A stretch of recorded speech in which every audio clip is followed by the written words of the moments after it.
My name is Jack Dawkins. I'm a rapper and lyricist from Boulder, Colorado.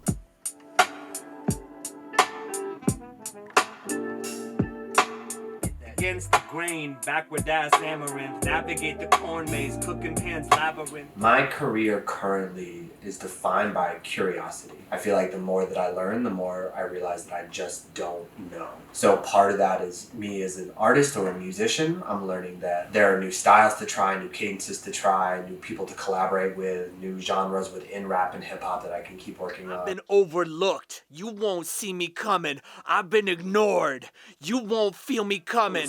This is my brain, high on freedom, writing year round, baby, cooking with the seasons. More about sharing and less category, more opt-in and less obligatory. I'm trying to find an edge to push into, a different creative place that I can go to. And same with building an audience. Who digs this music? What are they getting from it? What are they loving about it? What are they not loving about it? Soul sun-kissed.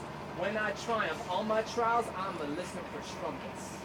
Nice. Dude, you killed that, man. Dude, that was fun. And look.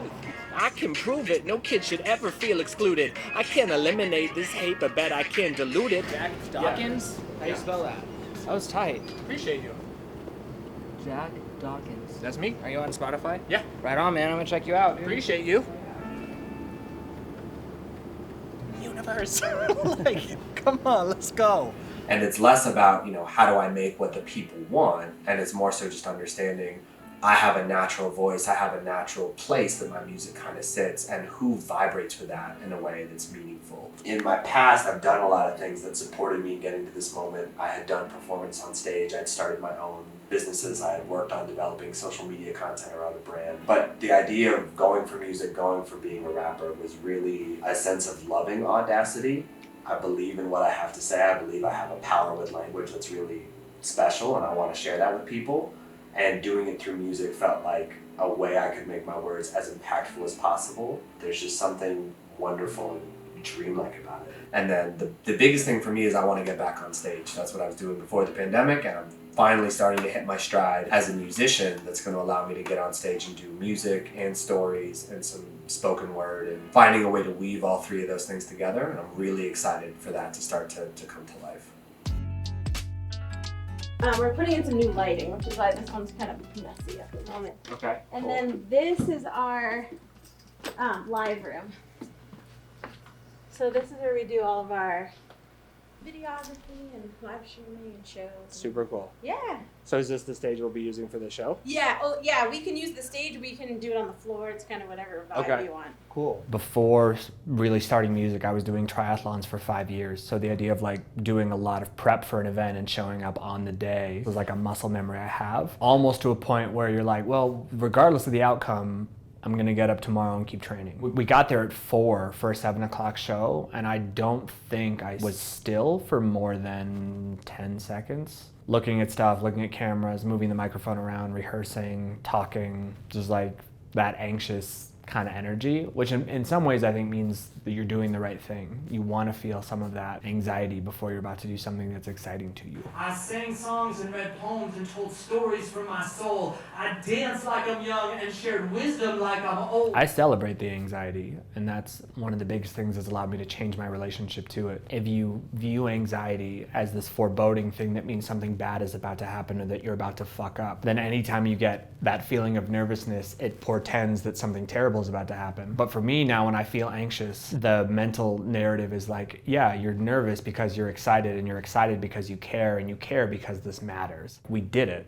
Like, we showed up, we put on a live set, it got streamed out to the internet. 40 or 50 people on YouTube watched it, plus a couple of IG lives and TikTok lives and blah, blah, blah. And so like, I think it's a victory in that there were a lot of different elements we were trying to incorporate: a costume change, spoken word, candles, and as far as I can tell, it worked, which is amazing. Then there's the like stoic, hard ass, like, ugh, it can be better. But in terms of like a starting place or just a platform, I think we gave ourselves a really great benchmark of where to begin. Are you ready to perform live? I think based on this, the answer is yes.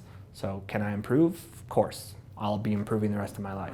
Thank you so much for your time, your attention, for showing up this evening and supporting me. I appreciate it so much. I love you. One of the most fun things about this whole journey so far is like, by taking risks and by aspiring to create things, you end up bringing people together and creating dialogue that I think is helpful. Yeah, I've learned a lot.